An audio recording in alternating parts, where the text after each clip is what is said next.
Hello doctor साहब, मैं कुछ अच्छे से देख भी नहीं पा रहा हूँ। I am losing my senses sir. आप प्लीज़ हॉस्पिटल पहुँचिए ना। हम लोग भी रास्ते में बस पहुँच ही रहे हैं। सब ठीक हो जाएगा। हम कुछ दिखाई नहीं दे रहा है। आप जरा जल्दी चलाइए ना गाड़ी प्लीज। सब बस पहुंच रहे हैं। ठीक है ना बेटा? प्रशांत सब ठीक हो जाएगा। डॉक्टर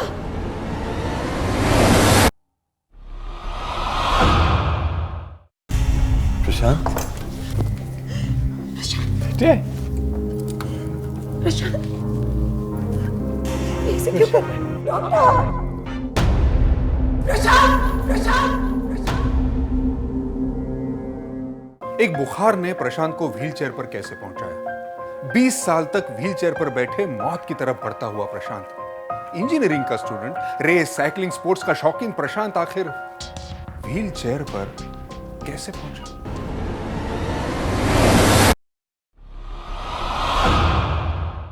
एक छोटे से ट्यूमर की जांच की वजह से प्रशांत की जिंदगी तबाह हो गई। सुप्रीम कोर्ट ने भी इसे लापरवाही यानी मेडिकल नेग्लिजेंस माना। लेकिन कोर्ट का फैसला और मुआवजे की रकम प्रशांत और उसके परिवार के लिए महज एक मरहम का ही काम कर सकी। एक हंसता खेलता परिवार तो व्हीलचेयर में कैद हो चुका था। प्रशांत की यह हालत 20 साल पहले हुए एक छोटे से ऑपरेशन की वजह से हुई।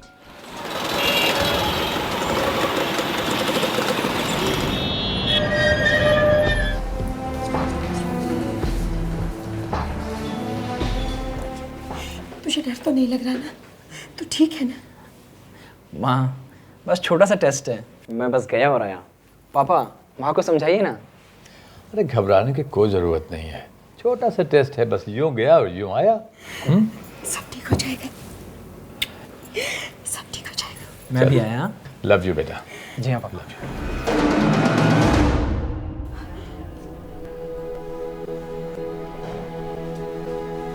डोंट वरी, सब ठीक हो जाएगा। 23 अक्टूबर 1990 की सुबह 9 बजे ट्यूमर की जांच के लिए एक मामूली से ऑपरेशन के लिए प्रशांत को ऑपरेशन थिएटर ले जाया गया। छोटा ऑपरेशन समझकर घर वाले ऑपरेशन थिएटर के बाहर इंतजार करने लगे और अंदर ऑपरेशन थिएटर में प्रशांत को एनेस्थीसिया दिया गया और फिर cardiothoracic surgeon doctor PV Satyanarayan ने प्रशांत की सर्जरी शुरू की। दोपहर 12 बजे प्रशांत को ऑपरेशन थिएटर में गए हुए लगभग 3 घंटे हो चुके थे और घर वालों को कोई खबर नहीं थी कि अंदर क्या हो रहा था। प्रशांत के पिता को फिक्र होने लगी कि आखिर टेस्ट में इतनी देर क्यों हो रही थी।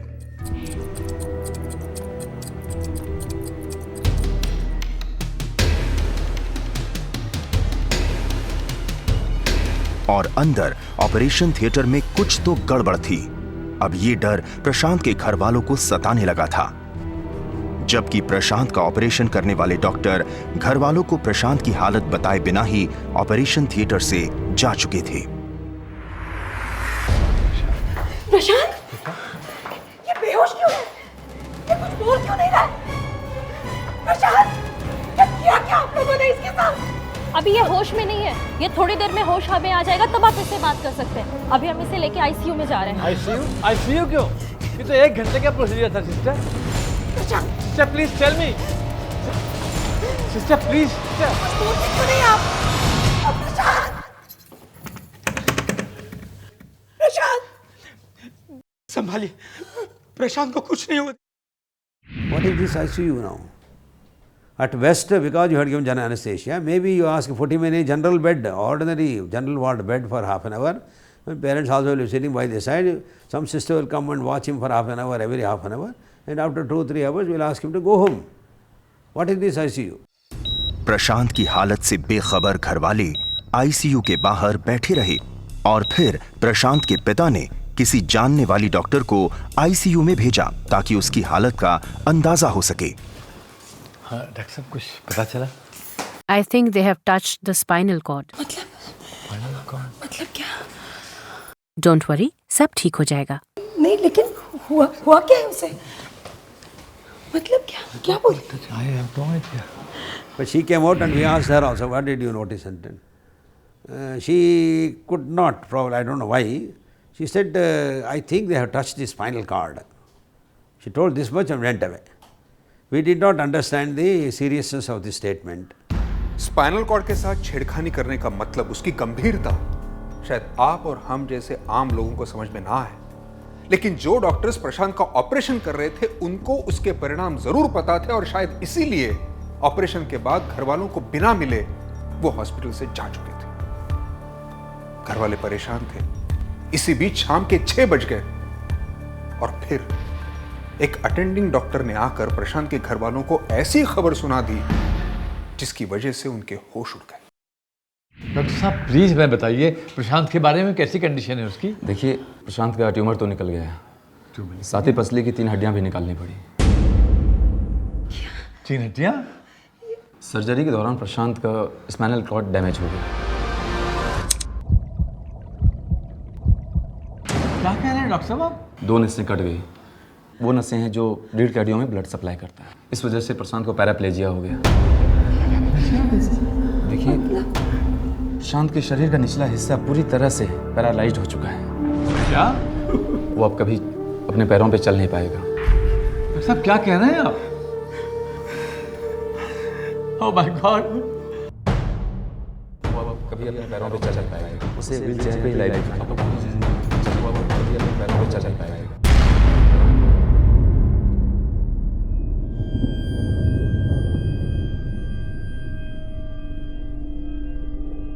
First reaction of mother and mother's elder brother was they collapsed. तो डैमेज किया 10 बजे, 10:30 बजे मॉर्निंग, ये 8 बजे ये कन्वर्सेशन हो रहा है, संभाषण हो रहा है हम दोनों का। हमारा क्या हाल हो सकता है, लेकिन भगवान ने हमको ताकत दिया, हमने संभाला। तो फिर बच्चे के पास गए, उसको समझाया, उसको ऑलरेडी बताया गया था कि you have become paraplegic, you will remain like this lifelong, you have to spend your life in wheelchair. तो उसमें ताजुब है कि हमने सोचा वो ब्रेक डाउन हो जाएगा। वो हंस के बोला, अभी जो हो गया, we will try to face life. Spinal cord damage होने की वजह से प्रशांत पैरालाइज हो चुका था। यह खबर सुनकर उसकी मां बेहोश हो गई, पिता सन्न रह गए। वो बेतहाशा हॉस्पिटल में दौड़ते रहे, डॉक्टर को तलाश करते रहे, लेकिन कोई नहीं मिला। प्रशांत के पिता के सब्र का बांध टूट गया और उन्होंने Nizams Institute of Medical sciences के डायरेक्टर को फोन लगाया। हाँ डॉक्टर साहब, मैं शेषाद्री बोल रहा हूँ, प्रशांत का फादर। जी हाँ डॉक्टर साहब, ये सब क्या हो रहा है यहाँ पर? जी, मेरा बेटा पैरालाइज कैसे हो गया? देखिए डॉक्टर साहब, मेरी बात सुनिए। आप तो यहाँ के डायरेक्टर हैं, कम से कम आप तो मुझे सच्ची बात बताइए। इट्स सच ए मिस्ट्री, कोई मुझे कुछ नहीं बतला रहा है। जी हाँ, आप फौरन यहाँ पहुँचिए और डॉक्टर सत्यनारायण को भी साथ लाइए। Yes, I am very concern. Thank you doctor साहब। आप लोगों में से कोई मुझे बताएगा कि ये पैराप्लीजिया होता क्या है और ये मेरे बेटे को कैसे हो गया? कुछ कीजिए। दुनिया के किसी कोने में, किसी हिस्से में कुछ तो इलाज होगा इसका, मुझे बताइए, मैं ले जाऊंगा बच्चे को वहां। लेकिन सर, मैंने आपको बोला कि कुछ नहीं हो सकता। ऐसा कैसे कुछ नहीं हो सकता? ऐसा कैसे कह दिया आपने? दुनिया के किसी देश में कोई अस्पताल, कोई डॉक्टर तो होगा। अरे उसे बुलाइए। देखिए, आई वांट इमीडिएट एक्शन। मैंने आपको बोला, we are really extremely sorry for this, लेकिन अब कुछ नहीं हो सकता। क्या बात कर रहे हैं आप? कुछ नहीं हो सकता? उसे देख रहे हैं आप, हम उसे क्या जवाब देंगे? तब डॉक्टरों का सिर नीचे झुका हुआ था, आवाज नहीं निकल रही थी। सो हमें तो मालूम हो रहा है, इतने में हमको मालूम हो गया था पैरालिसिस हो गया। तो ये क्या पैरालिसिस कैसे हुआ हमारे बच्चे को? पैराप्लीजिया कैसे आ गया इसके अंदर? कैसे हो नहीं बताया, लेकिन और दूसरा मैंने पूछा ज़रूर, अच्छा बताइए अभी से इसको बच्चे को वापस कैसे ला सकते हैं, बताइए। जो करना बता दीजिए। मेरा कंपनी BHL है, अगर ज़रूरत पड़े तो इसको अगर कल अमेरिका भेजना है तो हम तैयार हैं, ले जाएंगे उसको, हम कंपनी भी तैयार है। फिर झुकाए दोनों डॉक्टर, बोलते कुछ नहीं कर सकते, जो हो गया हो गया है।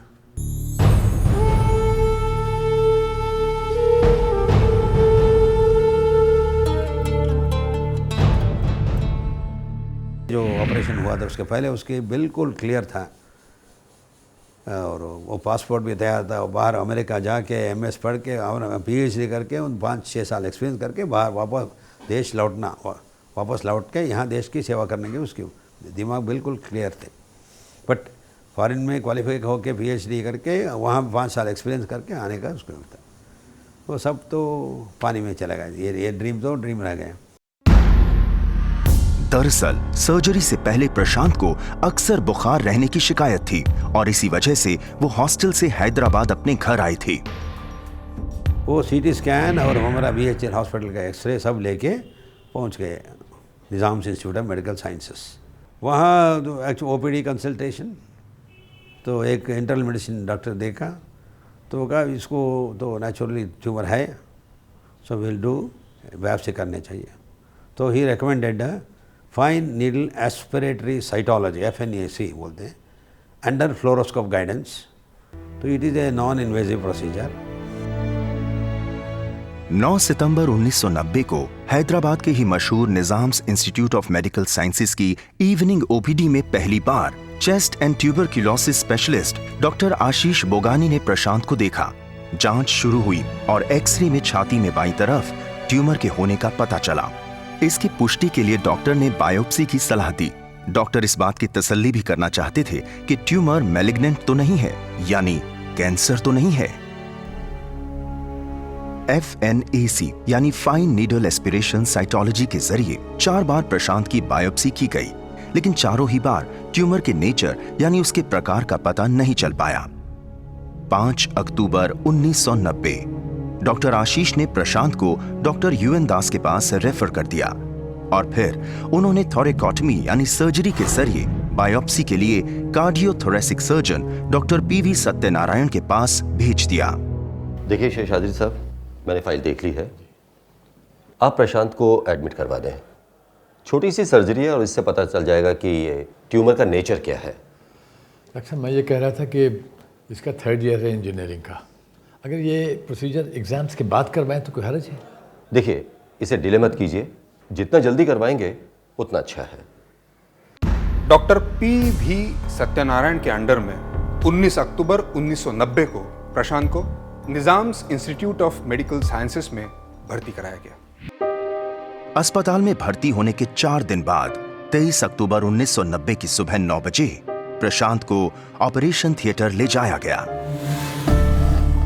प्रशांत को एनेस्थीसिया दिया गया और फिर डॉक्टर PV सत्यनारायण ने प्रशांत की सर्जरी शुरू की। सबसे पहले डॉक्टर ने प्रशांत की छाती में चीरा लगाया और फिर ट्यूमर वाले हिस्से को देखने की कोशिश की।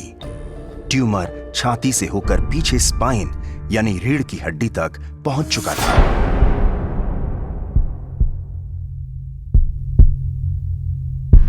जांच के लिए सुई के नोक के बराबर का सैंपल काफी था, लेकिन लैब रिपोर्ट और ऑपरेशन हिस्ट्री के मुताबिक ट्यूमर से पूरे 4 सेंटीमीटर का टुकड़ा काट कर निकाला गया था। Thoracic surgeon, when he went inside the theater, he opened. How much he opened? It is God only knows, or he knew it. In fact, he had opened the entire left hemithorax. मतलब left side का आधा हिस्सा वो front से पूरा और पीछे से भी करके ऊपर। थोड़ी देर में लैब से रिपोर्ट आ गई, जिसमें ट्यूमर के मैलिग्नेंट होने की यानी कि कैंसर होने की कोई पुष्टि नहीं मिली। और तभी डॉक्टर ने ट्यूमर को प्रशांत के शरीर से बाहर निकालने का फैसला ले लिया, जो डॉक्टर की सबसे बड़ी लापरवाही साबित हुई। ऐसी लापरवाही जिससे प्रशांत की पूरी जिंदगी प्रभावित हो गई।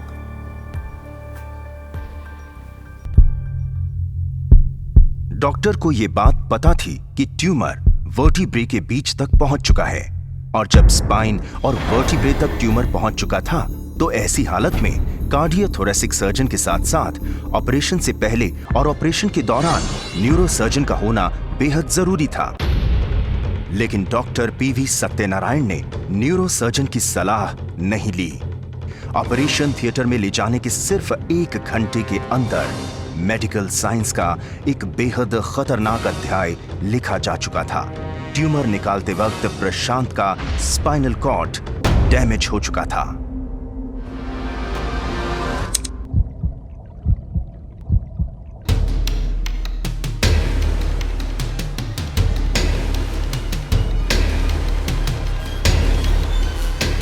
डॉक्टर पीवी सत्यनारायण ने न्यूरो सर्जन को ऑपरेशन थिएटर में बुलाया, लेकिन तब तक बहुत देर हो चुकी थी। एक ऐसी गलती हो चुकी थी जिसकी भरपाई मुमकिन नहीं थी और बाहर प्रशांत के घर वालों को इस बात का अंदाजा भी नहीं था कि प्रशांत के साथ अंदर ऑपरेशन थिएटर में क्या हो रहा था।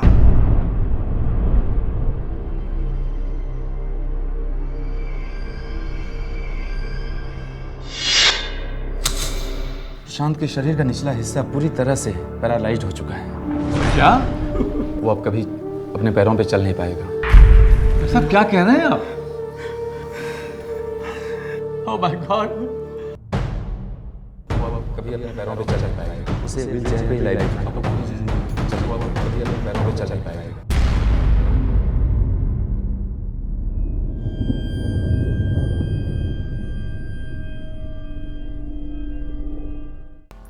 डॉक्टरों की इस लापरवाही का अंजाम बड़ा खौफनाक था। उसके बाद 7 महीनों तक Prashant Nizam's Institute of Medical Sciences में ही रहा। इस बीच जो भी खबर आई, जहां कहीं भी उम्मीद की किरण नजर आई, प्रशांत के माँ बाप उसे लेकर वहां पहुंच जाते थे। फिजियोथेरेपी, ऑक्सीजन थेरेपी, जो भी बन पड़ा उन्होंने किया, लेकिन सब ला हासिल। कुछ फायदा नहीं हुआ। प्रशांत की बॉडी का निचला हिस्सा पूरी तरह से पैरालाइज हो चुका था। इस बीच प्रशांत को तेज बुखार रहने लगा।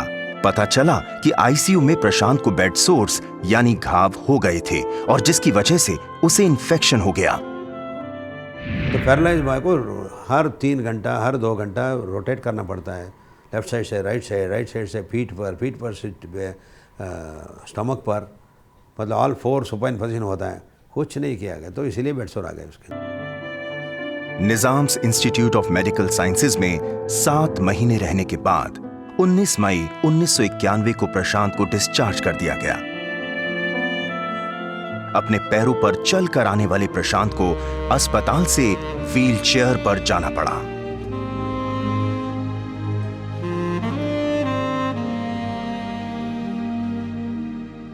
865 डेज हिसाब रखा है हम लोगों ने 3 साल में। तो 3 साल में ज़्यादा से ज़्यादा 1200 दिन होते हैं।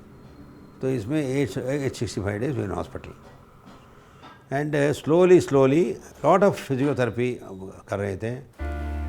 पूरा परिवार उलझ चुका था।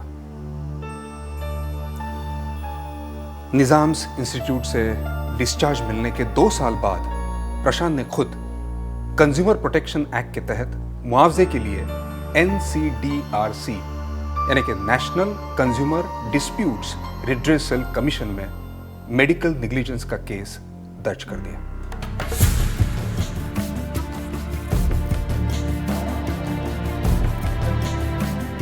प्रशांत ने अपनी जिंदगी और करियर तबाह होने, इलाज और देखभाल के खर्च, मानसिक और शारीरिक तकलीफ और माता पिता की तकलीफों के आधार पर 4.5 करोड़ की कॉम्पनसेशन का दावा किया।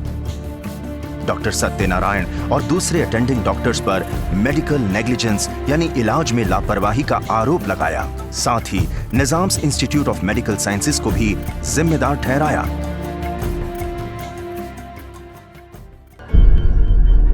मेडिकल रिपोर्ट के मुताबिक प्रशांत की जिंदगी को ट्यूमर से कोई इमीडिएट खतरा नहीं था। ऑपरेशन को टाला भी जा सकता था। दूसरे ऑपरेशन से पहले सारी जांच भी मुकम्मल नहीं हुई थी और अगर डॉक्टर को न्यूरोफाइब्रोमा का शक था तो फिर कार्डियोथोरेसिक सर्जन के साथ किसी न्यूरोफिजिशियन या न्यूरोसर्जन को रेफर क्यों नहीं किया गया? और जब कार्डियोथोरेसिक सर्जन को प्रशांत की सर्जरी के दौरान पता चला कि स्पाइनल कॉर्ड भी ट्यूमर से जकड़ा हुआ है, तो उसे निकालने से पहले न्यूरोसर्जन को क्यों नहीं बुलाया? अगर न्यूरोसर्जन मौजूद होता तो शायद प्रशांत पैरालाइज्ड ना होता।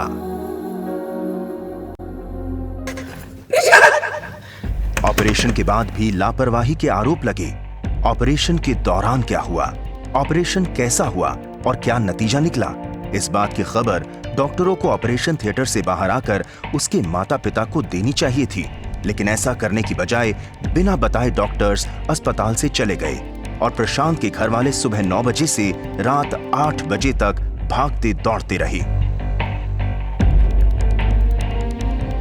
इन आरोपों के मद्देनजर NCDRC यानी national consumer disputes redressal commission ने जांच शुरू की।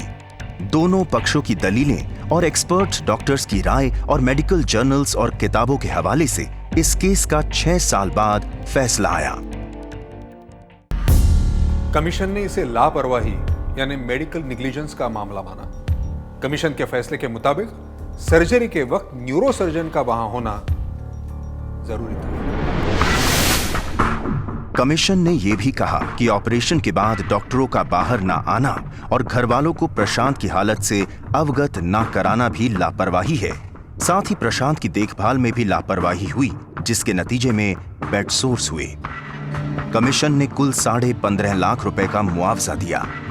15.5 लाख? इसमें क्या होगा? इससे ज्यादा पैसे तो अब तक खर्च हो चुके हैं।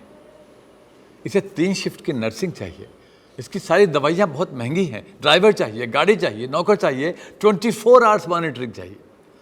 15.5 लाख रुपए में ये सब कुछ कैसे हो सकेगा? इसकी पूरी जिंदगी पड़ी हुई है सामने। कमीशन के इस फैसले से प्रशांत और उसके घर वाले खुश नहीं थे, लिहाजा मुआवजे की रकम बढ़ाने के लिए उन्होंने सुप्रीम कोर्ट में अपील की।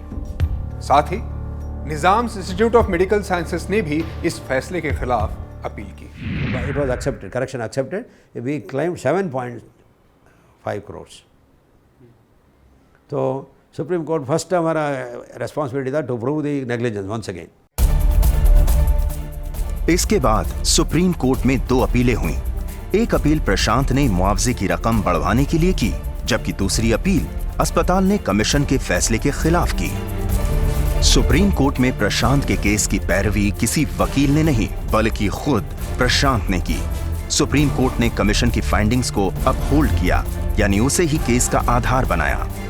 डॉक्टरों की लापरवाही और प्रशांत की लाचारी का ये मामला 10 साल तक देश की सर्वोच्च अदालत में चला।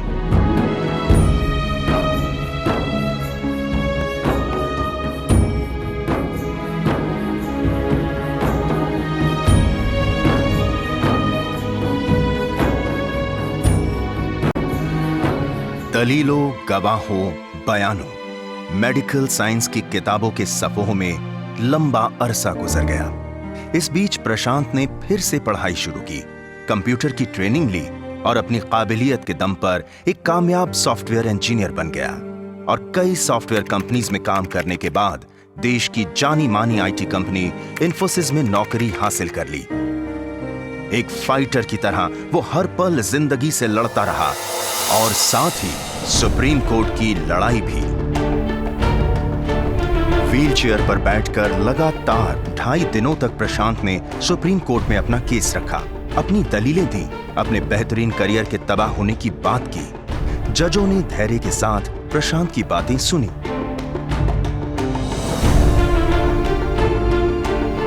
My lord, I was a bright student, a topper. मैं US जाना चाहता था अपनी हायर स्टडीज़ के लिए। I was a sports person in my college. और अब मैं सालों से चल भी नहीं पाता। सर, उस हादसे ने मेरा करियर, मेरी पर्सनल लाइफ, मेरी एम्बिशंस, खुशियाँ, सब कुछ ही ख़त्म कर दी। और सर, सिर्फ मेरी ही नहीं, मेरे घर वालों की ज़िंदगी पे भी उतना ही बुरा असर पड़ा है sir. Sir, I will make it very clear, मैं किसी के अगेंस्ट नहीं हूँ। जो हुआ उसे मैं एक्सेप्ट कर चुका हूँ। लेकिन सर, जिस हालत में आज मैं हूँ, यहाँ से सर्वाइव करने के लिए एक नॉर्मल इंडिपेंडेंट ज़िंदगी जीने के लिए मुझे फैसिलिटीज़ चाहिए सर। मेरे ट्रीटमेंट के लिए, मेरे मेडिसिन्स के लिए, मुझे ड्राइवर चाहिए, नर्स चाहिए, सर्वेंट्स चाहिए मेरा ख्याल रखने के लिए। और सर, इन सारी चीज़ों के लिए हमें पैसों की ज़रूरत है। We need money, we need compensation. Thank you. 14 मई 2009 को सुप्रीम कोर्ट ने अपना फैसला सुनाया। प्रशांत की गरिमा और आत्मसम्मान की सराहना की और कमीशन की फाइंडिंग्स के आधार पर इस केस को मेडिकल नेग्लिजेंस का मामला माना और मुआवजे की रकम 15.5 लाख से बढ़ाकर 1 करोड़ रुपए कर दी। लॉयर को कहा, आप अपने क्लाइंट को बताइए जाके ये केस डिसमिस हो गया, डॉक्टर्स के केस डिसमिस हो गया। अगर इस सुप्रीम कोर्ट के पास केस, क्रिमिनल केस आया होता, प्रशांत ने डॉक्टर के खिलाफ सुप्रीम कोर्ट हमारे पास आया होता, तो इसी आर्गुमेंट पर हम उसको दोषी ठहरा के लाइफ लॉन्ग इम्प्रिजनमेंट दे देते। ये भी जाके बोलिए।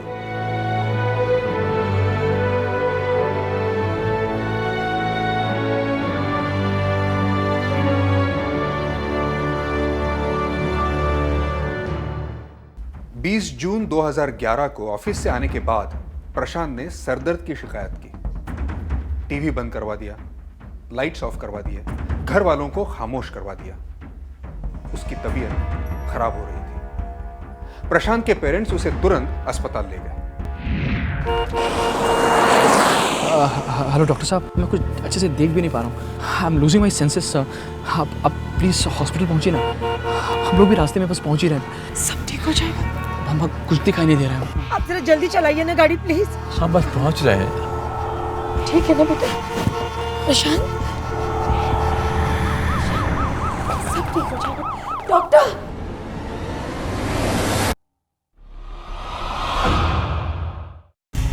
प्रशांत, बेटे, प्रशांत, ऐसे क्यों कर रहे हैं? डॉक्टर, मैडम साइड होइए प्लीज, पेशेंट को ले जाने दीजिए। जरा जल्दी। डर लग रहा है। ठीक हो जाए।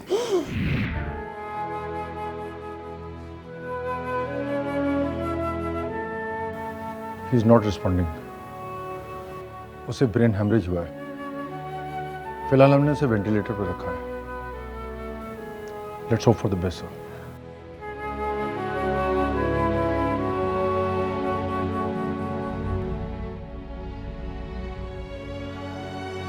सात दिनों तक प्रशांत को वेंटिलेटर पर रखा गया, लेकिन उसकी हालत में कोई सुधार नहीं हुआ।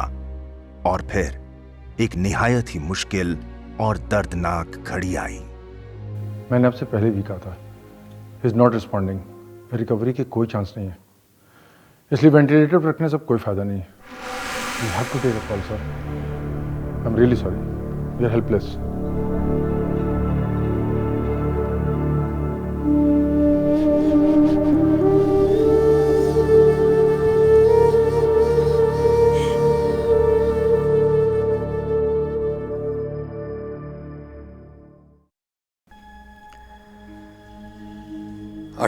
जून 2011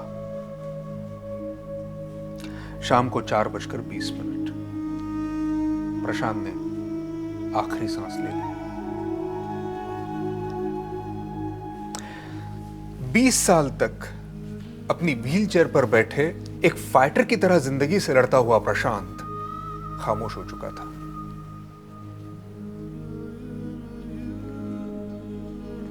लेकिन व्हीलचेयर पर बैठे उसकी जितनी भी तस्वीरें हमने देखी हैं, उनमें एक चीज बड़ी कॉमन है, और वो है उसकी मुस्कुराहट। किसी के गुनाहों के प्रति उसकी आंखों में ना कोई गुस्सा है, या ना शिकायत है, ना नफरत है, और ना ही अपने लिए कोई दुख है, या मलाल है, या उदासी है तो सिर्फ मुस्कुराहट। और अब चलते हैं सेकंड ओपिनियन रूम में। सेकंड ओपिनियन रूम में हम प्रशांत के केस से जुड़े हुए मेडिकल और कानूनी पहलुओं को बारीकी से समझने की कोशिश करते हैं। सर्जरी से पहले प्रशांत को अक्सर बुखार रहने की शिकायत थी और इसी वजह से वो हॉस्टल से हैदराबाद अपने घर आई थी। एक बात का ख्याल रखें, बुखार को कभी भी हल्के में ना लें। हाँ, हो सकता है कि वो सीजनल बुखार हो, लेकिन अगर बुखार बार बार आए तो जांच जरूर करवाएं। हो सकता है कोई इन्फेक्शन हो या फिर कोई और वजह जिसकी वजह से बुखार बार बार आ रहा हो, लेकिन समय पर जांच करना बेहद बेहद जरूरी है।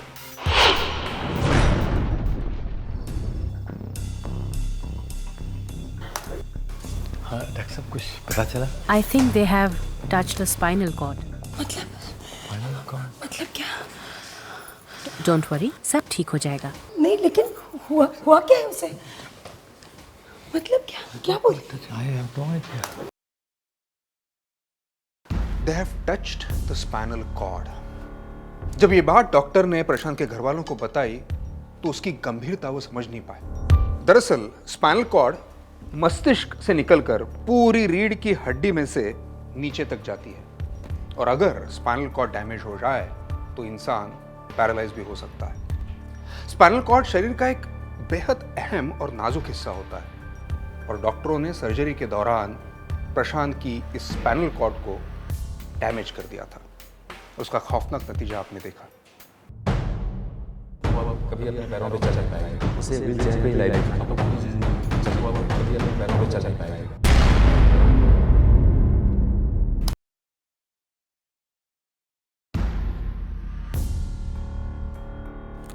ऑपरेशन थिएटर में जाने के लगभग 8 घंटे बाद जो खबर मिली वो ये थी कि प्रशांत को पैराप्लेजिया हो गया है। पैराप्लेजिया यानी शरीर के निचले हिस्से का पूरी तरह से पैरालाइज्ड हो जाना, मतलब निचले हिस्से की ताकत और उसकी संवेदना सब कुछ खत्म हो जाती है। ऐसे लोग पूरी तरह से व्हीलचेयर पर आ जाते हैं और यह तब होता है जब स्पाइनल कॉर्ड डैमेज हो जाए।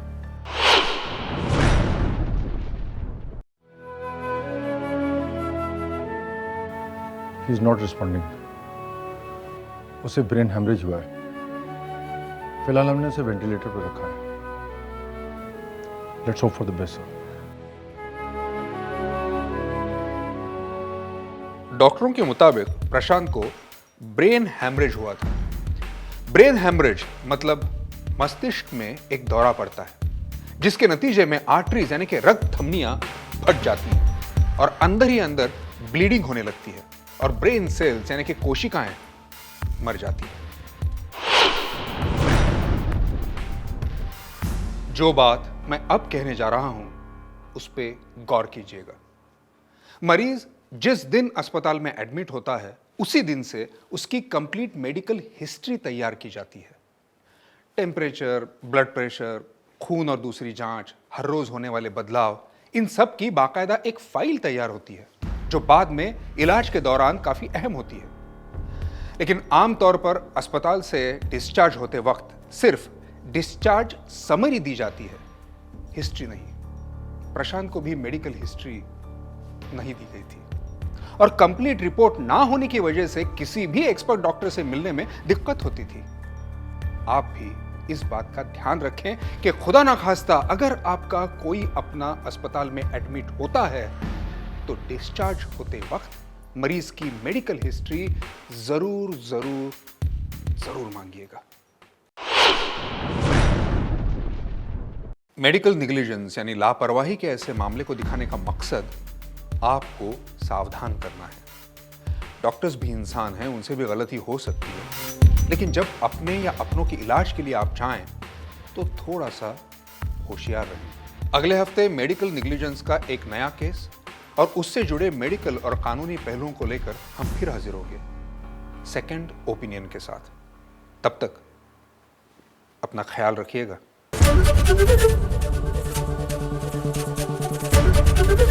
एबीपी न्यूज आपको रखे आगे।